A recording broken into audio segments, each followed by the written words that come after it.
Welcome to Aspen Leading Edge. I'm Patty Roberts from St. Mary's University School of Law, and today's guest is David J. Western. He is the president and dean of Appalachian School of Law. I found out before we started that he goes by DJ instead of David J. And so why don't we start with why that is? Well, thank you. I appreciate the invitation to be here today. My father was a disc jockey, and he thought it'd be fun if he named me David Joseph, so I could be DJ, the DJ. And in fact, the last name Western is not genealogical at all. He changed his name when he got into radio from LeCarl Wiley Prosser III. So I shouldn't be LeCarl Wiley Prosser the fourth, but he changed his name to Bill Knight, K-N-I-J-H-T. So he could be, this is Bill Knight. And he liked that name a lot, but then he got a higher paying job. And as he was driving within range of the radio station, he turned on the radio and he heard an announcement on Monday, Kissin's gone to Western, to make everybody think they'd gone country Western. And the top 40s fans were upset and angry. The country Western fans were happy. There's a lot of noise on the radio, but that's exactly what they wanted. The listenership went up through the roof. And on Monday, they said, "Welcome, Bill Western." And that's how he got the name. He liked it. He changed his name, and the rest is history. And so now I'm David J. Western, DJ Western, all because of radio. And not to miss a tradition, we named our second born Lauren Adelon Western, since I'm a lawyer, so she could be L. I love it. Well, the name that your dad changed his name from certainly sounded like it would be much harder to spell and to say. So this certainly seems much easier. Well, let's start with what's happening to you and those around you in the Appalachian region. Appalachian School of Law is, of course, on the western border of Virginia. And boy, you and so many other states were hit so devastatingly hard with Hurricane Helene this last week. And so first, can you tell us how your region has been hit and how you and your faculty, staff, and students are doing? I appreciate you asking. We're actually closed this week. It was supposed to be our fall break this Thursday and Friday, but the region was hit so hard that there were a number of people that were out power. Internet was really horrible and spotty in places, if not completely gone. And many places didn't have potable water. The water was either brown or they'd buy as if they boil it. And so most of our students, because they didn't have power or internet, we were fortunate. The school itself had power. We were in a little small enclave of Grundy, Virginia that had power. So many students came here to just charge up their cell phones and just get some internet access. But because of the situation surrounding our law school, and because most people were without power and internet and even water in some cases, we closed the school for this week and we'll reopen up on Monday. It's been fortunate because the community has rallied around those, like the YMCA has opened up for free to anybody without water so they can take showers and get what they need. And local churches are feeding people to the extent that they can. So it's been a real community of service around here, but it's been rough. We're hoping that it stays stable and that the weather conditions don't get worse so we can resume operations. But right now we're just bracing ourselves to move forward on Monday.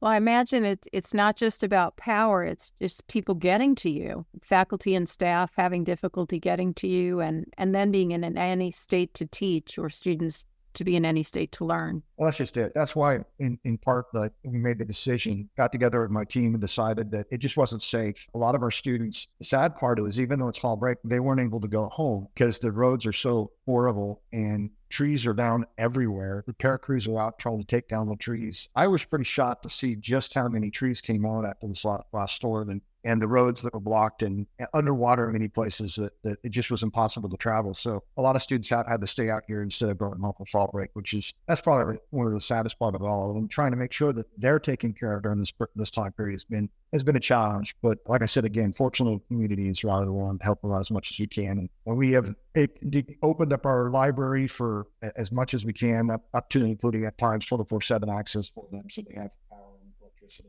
Well, I'm glad that your community is safe, but I'm so sorry about the rebuild and the devastation that has happened and the rebuild that will be necessary, especially in an area that is not economically privileged. And so maybe you can share with our listeners a little bit about the area of Grundy, Virginia and the Appalachian region of Virginia. Sure. I mean, that's what's so inspiring for me to be in this position is that Buchanan County has a population of about 14,000 citizens. Out of those 14,000, 2,000 are in jail and 10,000 are below the poverty. We really are. And a lot of people look at that and go, oh yeah, you got these poor people out in the Appalachian coal mining region. But I like to think of us sort of as the microcosm of America, because if you look at some of the problems that occur in this country, this is really where so many of those problems get their start. I mean, you look at the opioid crisis that happened. So many of the parents here are actually grandparents taking care of the grandkids because the parents have either had issues with drugs or whatever, the extreme poverty. And so, yes, it's a coal mining district, but I like to think of us as sort of like we are the canary in the coal mine. And we prepare our law students to actually go and defend that canary because most of you listeners will have heard of legal deserts. You can go to Rich, Virginia or DC and you can pick up a stone and you're going to hit 10 attorneys that you throw. Here, we have counties that have no attorneys. We have regions that there are very few. And so in order to get access to justice in this impoverished area, it can be very, very difficult for people to actually find an attorney, much less one that knows what they're doing. And so one of the most astounding reasons that it's encouraging to be in this area is that our students actually go back and work in those jobs in the areas where there's need for access to justice, to help these poor individuals, to help the individuals that are really without, to actually, have that access to justice that really we take for granted most places outside the country. So what are the demographics of the students who come to Appalachian School of Law? Well, we get all different. In fact, ironically, we're one of the most diverse campuses in the nation because of the fact that most people count our students out. We have, our low 25% is in the 145s, 144. And so most people say, you know what, nobody that goes to law school is going to pass the bar exam. But we've implemented a program in partnership with Barbary where from day one of orientation, they're taking a mock bar exam. And they're miserable for it, but we get a benchmark to see how well they do when they know nothing. And then they take a diagnostic after a while, year after the 2-year, they take a diagnostic and they take diagnostics up to the 3-year. So by the time they're ready to take a bar exam, we know where their weakness is and how to help them out. And so far, I mean, I knock on wood, but we've had results back from North Carolina, West Virginia, and Indiana. Those are the 3 states that we have students that have taken the bar exams in. It's the first time we can say that 100% of our students, or I should say, 100% first-time bar passage rate for our students taking in those states. And most of them, we had a student that had a 142. Anybody would say, oh, that person will never pass the bar exam. And yet they did. And they did exceptionally well. And that student's going to go work in the Appalachian region and make a difference. If you go in the social economic variation of what we have in this region, part of the reason we get lower scores for entrance exams is because these are mostly first-generation students. Right. First-generation law students. Most of them are first-generation undergrad. They don't have the luxury of taking like all the practice exams and do super well on the exams. So, you'll get a lot of students, not only from the Appalachian region, but also we have students from various states where they just didn't get into other law schools and they came here. And a lot of them came here thinking, well, I'll just go here for 1 year and then I'll transfer to another law school. But then they come here, they see the difference they can make. They get involved in like the remote area medical. We actually, our students are required to do community service. So they get involved in actually making a difference out here when they don't want to go. And it's really pretty inspiring.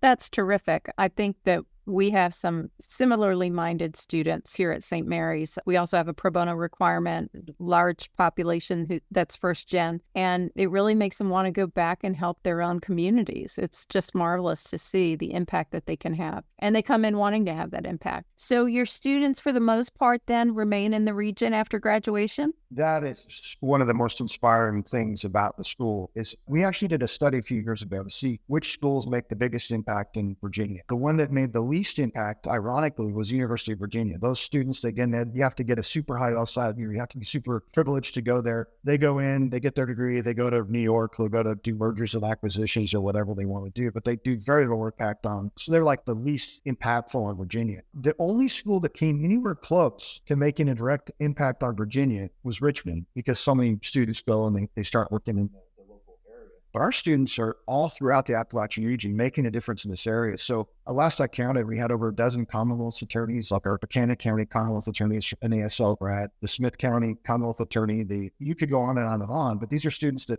came to school, went back to their region, and are now making a big difference in the Appalachian region, in and around this area. And it's quite inspiring because, and just one last anecdote, the Attorney General had a legal food frenzy to see which law schools could donate the most food to help the impoverished. For the past 3 years, Appalachian School of Law has given the most food to help end the legal food frenzy to donate to this cause. Over all the other schools in Virginia, and the irony is we're the poorest of the bunch, and we have the least amount of money, but we're giving the most to make the most of the difference. Oh, I love that. Really terrific, and good for your students that they're choosing impact over economic reward in a lot of instances. You are someone who also chose to serve. You had 27 years as both an enlisted airman and a commissioned officer in the United States Air Force, recipient of 8 meritorious service medals and the Legion of Merit, among other things. And so after that nearly 3-decade career in the United States Air Force, how on earth did you get to be a law school dean? Where did that come up? That was never in the cards. I never had in my wildest imagination that I would be a dean of a law school. In fact, I knew I wanted to teach. I loved teaching, and I had an opportunity to teach at the Air Force Academy. And when I cut my teeth teaching there, it was amazing. And I wasn't just teaching in the Department of Law, though, for the pre-law majors. I also taught in foreign languages. My undergrad was in linguistics, and I was a translator in the Air Force as well as being a JAG. And I just loved teaching, and it was something I thoroughly enjoyed doing. And along the years of being in the military, I had an opportunity to teach at a number of universities as an adjunct faculty member. So I knew when I retired, I wanted to get into academia, particularly in a law school setting. And so when I retired, I was given an opportunity to be an associate dean of students at Liberty University School of Law, Dean Keith Faulkner, when he was there at the time. And that was not planned. I had just done, the Air Force is required to do recruiting. And the way they do it is they take the Air Force base that's closest to the law school, and those individuals, they send out a young captain to do recruiting at the law schools. Well, I was at the time a staff judge advocate at 9th Air Force, so I supervised about 12 different Air Force bases. And Langley Air Force Base was a little efficient in their recruiting, so I called the staff judge advocate at Langley Air Force Base, and I said, look, instead of you sending your recruiters to Liberty, because my daughter at the time was a student, I said, I'll go there as the crusty old colonel, and I'll do the recruiting at the law school there. And way I could get a trip to visit my daughter on the Air Force dime. And so I did that. I was so impressed with the students that I told the dean, hey, if you need any help with your students getting internships, so whether it be Department of State, Department of Defense, have them contact me. So they did. And I had a number of students that reach out to me all the time until one day, Dean Faulkner said, I had a job out here if you're interested. And I was like, okay, never had intention of ever winding up in Virginia. He then was asked to be the president and dean here at Appalachian School of Law. And his dean of students got picked up by the governor for a special position. So he called me up and he said, hey, DJ, I could really use your help out here. And I was like, okay, where's Grundy? I came out, I was the dean of students until he then transferred to be the president of Charleston Southern. And he put my name in to be the dean. And I have to admit, it was not something I wanted to do, because I wanted to just sit back with my pipe and my little leather patches on my jacket and just be a professor. Yeah, this is not bad. No, not at all. Not at all. But I saw what trajectory the law school was on. We just finished a site visit, and we worked very hard to get where we were going and to improve our bar passage rate, to improve the lives of our students, to really make a difference for them. And I saw what an impact it was making on the community. And so honestly, it was more about, I want to keep the trajectory going in the direction it needs to go. And so I threw my name in the hat. In October of last year, I was selected as the interim dean. And then for 6 months, I waited patiently as the board of trustees considered other applicants and went through their machinations. And then finally, I was named the permanent president dean on July of this year. So it'll be a year that I've been dean in October. Well, congratulations. It's a great story about how you got there, rather serendipitously, but it sounds like it's a terrific match, and Appalachian is fortunate that you've taken the helm. So since you have become president and dean officially, what sorts of things are you most excited about on the horizon for Appalachian School of Law? You mentioned bar passage. That's important to all deans. But what other things are you focused on in this year, your first official year? Well, I'm excited because I'll be honest with you, I wouldn't be dean if it wasn't for the community. One of the things that I sometimes think there should be a Hallmark movie out here, because I've been involved in the local community since I got out here. I'm actually a pastor for 2 different churches in addition to being the dean. The work, we saw a need for the poverty out here. And one of the ladies in the church wanted to start a soup kitchen. And so we started that soup kitchen. We call it Super Monday. So every Monday we provide a meal for the locals. And what started as about 5 or 10 people maybe coming out. Every Monday now we serve about 100 to 200 people. Most of desperate need. And so I didn't intend on doing that for any notoriety, but people they know me more as Pastor Western than they do Dean Western. So the search committee was on its way to name someone as dean. The community, they started on their own petition to submit to the board of trustees. Grundy only has about 900 residents. There are over 1,000 signatures on this that were sent out to the board of trustees to name me the president. I thought, well, I owe it to the community because I wouldn't be in this position if it wasn't for that. And so I'm doing everything I can to make sure that they feel like they're part of the law school's success.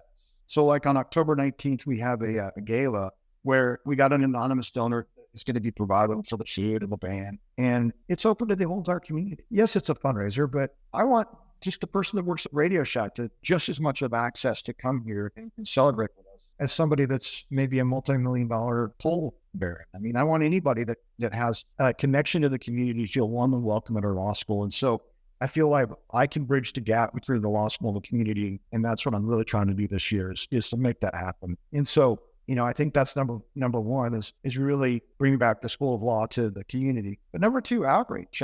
We just established a partnership. We'll be offering non-JD programs this year. We're working with the institution to get SACS accreditation, and we should be submitting our package in December for a launch in August. And I hate to say it, Liberty, we're going to be taking a piece of your pie. So I learned a lot while I was there, and I learned about the power of online programs. And so, well, Liberty's got a pretty big pie, so I think they can share. Absolutely. So what will the focus of your non-JD programs be, do you think? Well, the first program we're launching is a Master of Legal Studies. The criminal justice program that was launched, and I think I can go and say this, I don't believe there's anything on board at this point, but the partnership we're working with is Pikeville. They're over in about less than an hour from us. When the overpass is completed on 460, they'll be less than 30 minutes from us. And so this program will basically be a Master's in Legal Studies that someone who's a police officer, or if you're a nurse and you want to get your Master's in Legal Studies with a health focus, you could get this master's degree. And the professor that is helping us lead this up runs the criminal justice program. His program originally had about maybe 2 dozen students, but now it's got over 150. And he's quite confident that just from the Pikeville students themselves who are looking for a master's degree,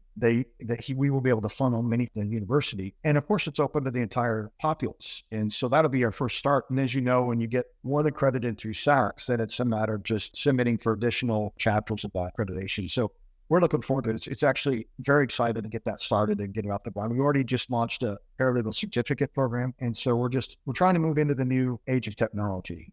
And this is baby steps, this first step to do that. Well, those are big steps. And then you're going to be focusing on some of that community service through your legal education program, from what I understand. You have an idea for some future clinics? We do. In fact, I'm very excited, but as a Veterans Affairs is very close to my heart. I didn't intend to do this, but we had a young, I'd say that now. We had an individual that was a Marine, served in the 1960s, and had zero disability rate. And he had a really poor back problems. And I asked him one day, I said, have you got a disability rating? And he's like, no. And we helped him put together a package, and now he has a 70% disability. We had a Vietnam vet with no disability rating, but it's now 100% disability rating. And these are just individuals that I've worked with and had students individually help me with research assistance to basically help those in the area. Because we have an older population, and many of them don't trust the government, having served in Vietnam or whatever, they don't know, nor do they understand the significance of a disability rating,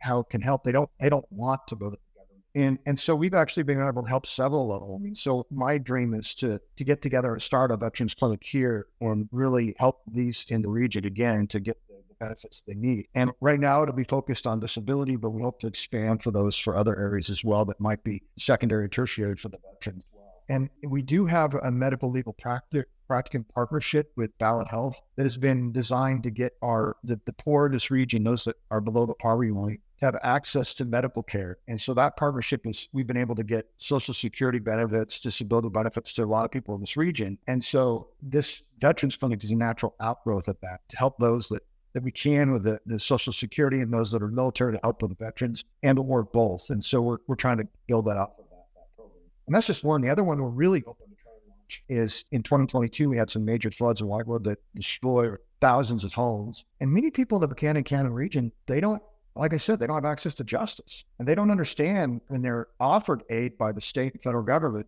and then denied that aid because they don't have proof of ownership of their homes because it's been in their home for generations. They just give up. We want to try and help somebody who can help us with title searches as a supervisory attorney to help our students in a clinic to go out reach to these individuals, help them acquire title through adverse possession or whatever process is there, so that they can have access to that aid that is floating out there, so that they can actually rebuild. And it's long overdue. But those are some things we're hoping to add to our portfolio of the medical legal partnership, in addition with the veterans and some people that have been hit so impactful by these previous floods. Well, those are such important areas to get involved in. I had the privilege of being involved in a Veterans Benefits Clinic at William & Mary Law School. And now at St. Mary's, we are doing a title and heirs housing clinic. And already over $2 million has been in value of property has been determined to be the property of the rightful owners. And that's life-changing, right? All the experiences you've talked about, the 75% disability rating or the 100% disability rating, or now you own your home in the event of a disaster, or even so that you can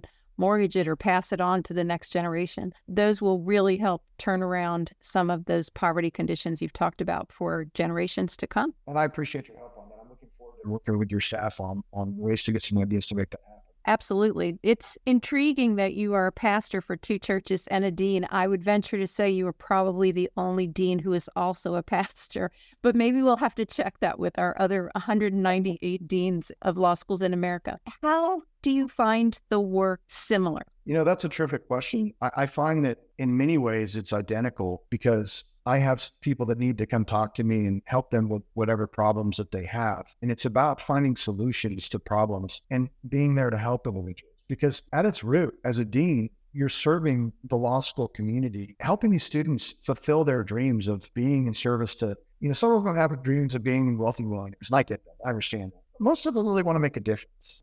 And you're helping them to do that. As a pastor, I'm encouraging people. Each week when I get up to preach, people say, well, what denomination are you? Well, I'm in a Presbyterian church, but I say I'm Presbybaptocostal because I don't preach any particular denomination. I just get up there and try to do what I can that's important at the time to help the people. And I find that my ministry is more important when I go and do the Super Monday fellowship than it is on anything that I share from a biblical perspective, anything like that. It's getting down to know these people. And so you'll find me walking down town, and there's a young man named Daniel Akers. He's phenomenal young man. He doesn't have a car. He walks everywhere. I don't like the term, but maybe there's a better term.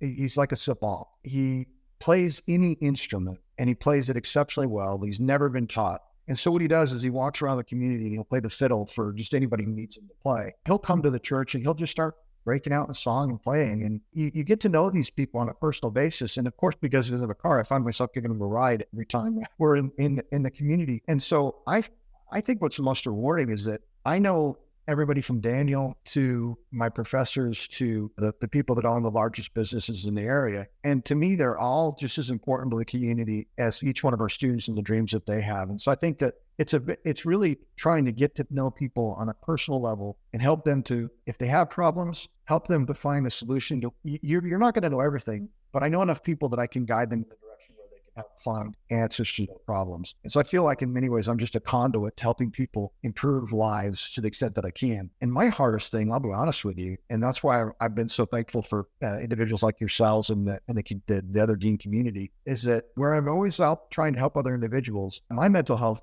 I get exhausted. I really do. I'll get tired of trying to do everything. And so it's really helpful having other people that I can talk to and honestly can offer encouragement to me so I can keep going and doing this. So that's where I appreciate the community that we have, because it makes it easier for me to do both jobs. It is a very special community and so helpful, not only to new deans, but to experienced deans who just need somebody to understand what they're going through, just to listen sometimes, and sometimes to offer solutions, which can be extremely helpful. You inspire me. I've loved listening to you talk about your school's trajectory, the trajectory of the region, how you consider that the School of Law is really a resource and a positive impact for the entire community to take part of. So that's really wonderful. And before we conclude, I'd like to ask you what you see as the future of legal education in the coming decade. How do you predict it's going to change, either for your school or for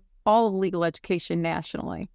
Honestly, I don't know why this comes to mind when you ask the question, but the other day, we don't have much on rent. And I walked into Walmart. I saw an older man covered in soot, just completely blackened from head to foot. And he was holding the hand of it appeared to be his wife, who was wearing a jersey that said Walmart. So clearly he was taking her to drop her off at work. And it looked like he'd just gotten off the day shift, and it looks like she was going on for the night shift. And I looked at them and I thought to myself, this is probably going to be the only time during the day that they see each other. And it really broke my heart because I realized they're the lucky ones out here because they have a job. And most of the people in this region, they're so impoverished, they don't have anything, nor do they have, it's really kind of sad. And so I hope that whatever direction we go as a legal community, that we never lose touch of that personal touch of having that one-on-one face-to-face relationship with our clients. And I don't think that should ever change, nor cannot. We have to be the advocates for our clients. But that being said, in order to give the best representation that you can for your clients, each one of our students needs to be